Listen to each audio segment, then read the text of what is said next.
ಆತ್ಮೀಯ ಗೆಳೆಯರೇ, ದಿವ್ಯಾನಂದ ಮೂರ್ತಿ ಮಾತಾಡ್ತಾ ಇದ್ದೀನಿ ದಿವ್ಯರೂಪ ಚಾನಲಿಂದ.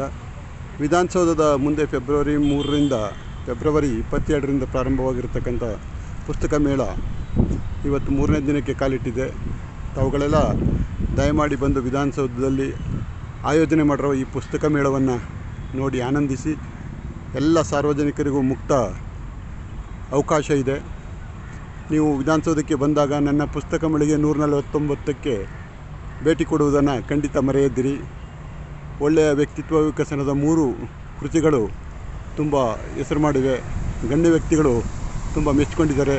ತಾವು ವಿಧಾನಸೌಧಕ್ಕೆ ಬಂದು ವಿಧಾನಸೌಧದ ಎಲ್ಲ ಸೊಬಗನ್ನು ಆನಂದಿಸಿ ಇಲ್ಲಿನ ಕಾರ್ಯಕ್ರಮಗಳಲ್ಲಿ ಭಾಗಿಯಾಗಿ ನನ್ನ ಪುಸ್ತಕ ಮೇಳಿಗೆ 149ಕ್ಕೆ ಭೇಟಿ ಕೊಟ್ಟು ನನಗೆ ಸ್ಫೂರ್ತಿ ನೀಡಬೇಕೆಂದು ತಮ್ಮಲ್ಲಿ ಅತ್ಯಂತ ವಿನಯಪೂರ್ವಕವಾಗಿ ಪ್ರಾರ್ಥಿಸಿಕೊಳ್ಳುತ್ತೇನೆ. ಗೆಳೆಯರೇ, ದಿವ್ಯಾನಂದ ಮೂರ್ತಿ, ಲೇಖಕರು, ಪುಸ್ತಕ ಮೇಳಿಗೆ 149. ಖಂಡಿತ ಭೇಟಿ ಕೊಡಿ, ನಮಗೆ ಸಹಕಾರ ನೀಡಿ, ಸ್ಫೂರ್ತಿ ನೀಡಿ. ನಿಮಗೆ ನಮಸ್ಕಾರಗಳು.